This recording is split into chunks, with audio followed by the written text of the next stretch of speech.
Hola, ¿cómo están? Hernán Acevedo por acá les saluda, bienvenidos a mi nuevo video. Y el día de hoy no vengo a hablarles directamente de aviones, vengo a hablarles de un tema que nos envuelve a todos nosotros y que es la meteorología. En este caso les vengo a hablar de algo que a mí personalmente me emociona por tanta belleza y son las nubes. Resulta que a nosotros en las escuelas y en los colegios nos enseñaron cómo se formaban las nubes simplemente con el ciclo del agua.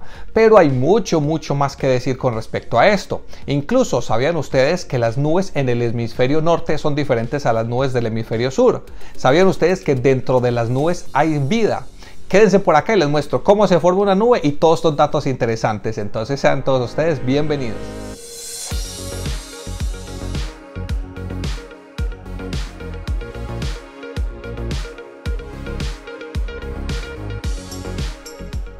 Bueno, para empezar, primero hablemos de en sí qué es una nube. Y una nube es un conjunto visible de diminutas gotas de agua o cristales de hielo con polvo en suspensión en la atmósfera. Es importante aquí hablar de algo que es visible, es decir, porque muchas personas piensan que es vapor de agua, pero no es solo vapor de agua, es vapor de agua cuando se condensa, es decir, cuando ya la podemos ver. Esto es una nube. Entonces, para que se forme una nube necesitamos tener como tres variables, que es primero vapor de agua. Tenemos que tener núcleos de condensación y tenemos que tener enfriamiento. La temperatura es clave aquí para que se forme una nube. Como ya les he mostrado en algunos videos anteriores y les he hablado un poco del tema de la atmósfera, aquí la Tierra, la atmósfera es totalmente viva y está en constante movimiento y está cambiando de temperatura constantemente, cambiando de presión, el viento la mueve, es decir, la atmósfera está moviéndose constantemente y no siempre la misma temperatura y la misma presión. Esto también es gracias al efecto Coriolis y la rotación de la Tierra. Entonces, hablando de la presión, como les he hablado en este video, por aquí les dejo el link sobre la presurización que les hablo un poco más adentro sobre la presión. Resulta que la presión tiene un proceso que llama proceso adiabático, que básicamente lo que dice es que cuando hay mayor presión, la temperatura aumenta. Y cuando esa presión disminuye y se expande, la temperatura disminuye. ¿Por qué les hablo esto? Porque resulta que el aire en este medio resiste toda la presión atmosférica. Entonces, a medida que las presiones cambian, la temperatura también puede caer o subir. Entonces, donde sea que usted se encuentre en ese mismo lugar, usted está rodeado de una masa de aire y esa masa de aire tiene agua, tiene un vapor de agua o tiene una humedad.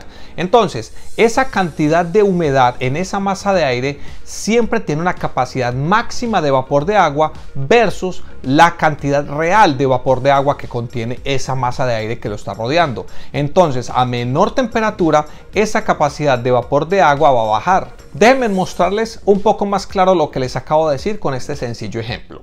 Supongamos que aquí tenemos una masa de aire de 1 metro cúbico de aire y esa masa de aire en ese metro cúbico lo tenemos a 30 grados centígrados. Es decir, que en esta masa de aire es capaz de sostener hasta 28 gramos de vapor de agua. Pero en realidad esta masa de aire tiene dentro de ella 8 gramos de vapor de agua, es decir, que tiene una humedad relativa del 29%. Ahora, si le bajamos la temperatura a este metro cúbico de aire a 20 grados centígrados, entonces la capacidad de mantener o de sostener vapor de agua va a bajar a 15 gramos de vapor de agua, pero en realidad tiene 8. Es decir, que en este caso la humedad relativa es del 53%. Entonces, si bajamos la temperatura de este metro cúbico a 10 grados centígrados, vamos a tener que la capacidad máxima de sostener vapor de agua es de 8 gramos. Y la masa de aire tiene 8 gramos, es decir que alcanzamos la humedad relativa del 100%, es decir que este aire se saturó. Entonces, ¿qué queremos decir? Que este aire se va a condensar, y si hablamos de condensar queremos decir que ¡pum!, va a salir una nube. ¿Por qué? Porque la temperatura alcanzó lo que se llama el punto de rocío, que es el punto máximo o el punto o la temperatura la cual esa masa de aire se necesita bajar la temperatura para que se condense o para que se sature. Entonces veamos este ejemplo un poco más real. Resulta que hay algo que se llama el gradiente adiabático seco, que significa que por cada 1000 pies que subamos, la temperatura va a bajar 3 grados centígrados. Entonces miren este ejemplo, supongamos que el sol está calentando aquí esta superficie y a nivel del terreno a 0 pies vamos a tener que hay una masa de aire que tiene 19 grados centígrados. Entonces decimos que la capacidad máxima de mantener vapor de agua de esta masa de aire es de 14 gramos. Pero en realidad tiene 8 gramos y la humedad relativa es del 56%. Pero si esta masa de aire por algún motivo comienza a subir, por lo que les dije de la expansión, entonces como la presión va a disminuir, entonces ella se expande y al expandirse, entonces la temperatura baja. Entonces a los 1000 pies baja 3 grados centígrados, entonces esta masa de aire ya nos va a quedar a 16 grados centígrados. Entonces ya la capacidad de mantener agua o de sostener vapores de agua de esta masa de aire va a caer al 11.5 grados, pero la cantidad de vapor de agua que en realidad tiene son de 8 gramos. Entonces decimos que tiene 68% de humedad relativa. Si esta masa de aire sigue subiendo, su temperatura va a bajar a 13 grados centígrados. Entonces aquí ya la capacidad de mantener agua es de 9.5 gramos versus 8 gramos que en realidad lo que tiene. Es decir, que la humedad relativa es del 82%. Si sigue subiendo, entonces son otros 3 grados que va a perder. Entonces ya va a llegar a los 10 grados centígrados. Entonces a los 3000 pies la capacidad máxima de mantener o de sostener vapor de agua es de 8 gramos. Con lo que realmente tiene son 8 gramos. Entonces, ¿qué vamos a decir? Que la humedad relativa es del 100%. Es decir, que este aire se saturó.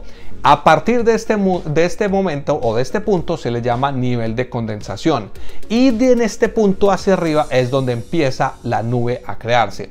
Y este nivel de condensación es la altura a la cual el aire alcanza la saturación. Es decir, la temperatura iguala al punto de rocío.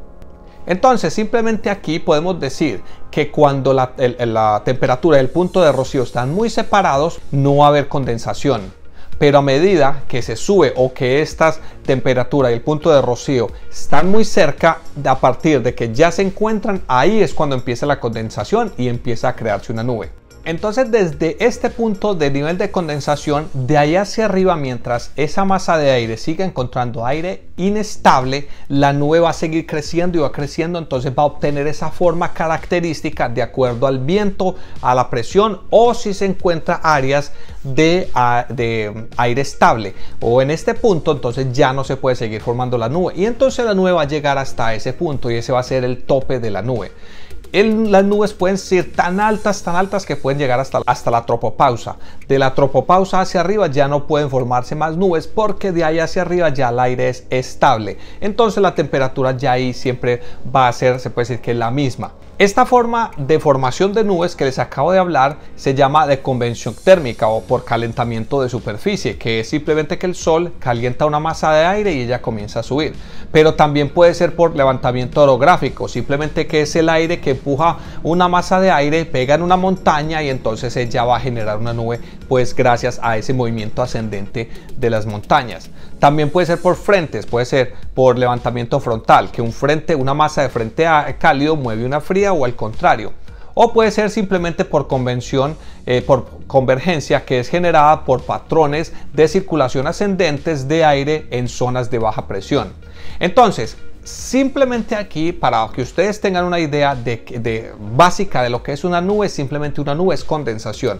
Ustedes cuando vayan a tierra fría, si ustedes hacen este movimiento o hacen esto, ese vapor de aire caliente que sale de ustedes va a generar una nube. Ustedes van a ver ese humito, que no es humo, es vapor, es condensación. Esa condensación, si lo podemos decir así, es una nube. Cuando ustedes se levantan en la mañana y hay mucha niebla y esta es una nube bajita, ahí están tocando una nube. Ahí es prácticamente, ustedes pueden decir que están tocando una nube, porque eso físicamente es una nube. Esa niebla es una nube. También los motores cuando están volando muy alto, que ustedes ven que dejan una estela blanca. Esa estela blanca simplemente es el aire caliente que sale de los motores, que choca con el aire frío del aire ambiente. Si las temperaturas ideal, si las condiciones son idóneas para que se forme o para que se condense el aire, entonces va a formar esa nube. Entonces básicamente lo que están viendo ahí es una nube. Entonces estas nubes van a crecer con diferentes formas y en diferentes áreas. Hay unas nubes que pueden estar bajitas, hay otras que pueden estar muy altas, hay otras que son muy gordas, muy gruesas. Entonces cada una tiene un nombre característico que más adelante haré otro video de tipos de nubes. Pero en este caso lo que les quiero hacer ver acá es que dependiendo de la presión y de esas áreas y de temperaturas, puede llegar una nube hasta una parte, alcanza un aire estable, entonces la nube para ahí, pero más arriba vamos a encontrar otras nubes. Es porque esas gotas de agua van a alcanzar esas otras áreas. Entonces así es que se forman los aguaceros o las tormentas, porque se satura tanto de agua que ya pesa tanto, se pone tan gruesa y se acumula tanta humedad en esa área que ya las goteras se juntan, agarran peso, se vuelven muy grandes y ya caen. Entonces así es que se forma la lluvia. Ahora, este tipo de nubes no siempre son las mismas en varias partes del mundo. Resulta que las nubes que hay en el hemisferio sur son diferentes a las nubes que hay en el hemisferio norte. La diferencia es pequeña, pero ahí está. Muchos estudios han demostrado que las nubes que están en el hemisferio sur son más o reflejan más la luz del sol que las nubes que tenemos acá en el hemisferio norte. Esto es, todavía ciencia cierta, no hay un estudio que demuestre por qué ocurre esto, pero hasta ahora se cree que es porque el aire en estas áreas es más limpio, entonces las nubes son menos contaminadas, lo cual hace que refleje mucho más la luz solar. También, ¿sabían ustedes que las nubes tienen vida? Pues sí, aunque no lo crean, sí, las nubes sí tienen vida, pero ojo, no animales ni nada grandes, son microorganismos o bacterias que se han encontrado en el agua. No crean que es simplemente porque donde hay agua hay vida, no necesariamente es por esto, porque si ustedes ven el mar muerto, allá porque esa agua es demasiado salada, ahí no hay vida, pero o en las nubes sí se ha encontrado vida. Pero sí, aunque no lo crean, se han encontrado bacterias en muchos estudios que se hicieron en las cumbres de las montañas con las nubes que se forman ahí hasta 40 kilómetros de altura.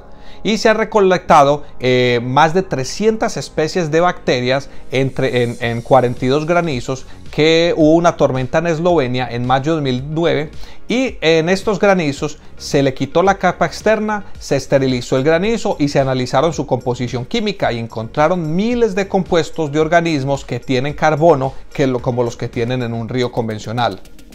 Entonces, como pueden ver, hay mucha magia aquí envuelta en las nubes, hay mucho que hablar. Las nubes aún están en estudio porque es un tema bastante interesante para todos los científicos y para todos los que amamos la meteorología, es las nubes. Entonces ahí está, espero pues que les haya gustado este video. Recuerden seguirme en Instagram como aero.hernán, en Facebook como aerohernán y en YouTube como aerohernán. Recuerden que en Instagram pongo cosas diferentes a las que van a salir en Facebook y en YouTube. Entonces, bueno, mil gracias a todos por su apoyo y espero les haya gustado este video y me escriben si tienen alguna pregunta y nos vemos en el próximo. Hasta luego, muchas gracias.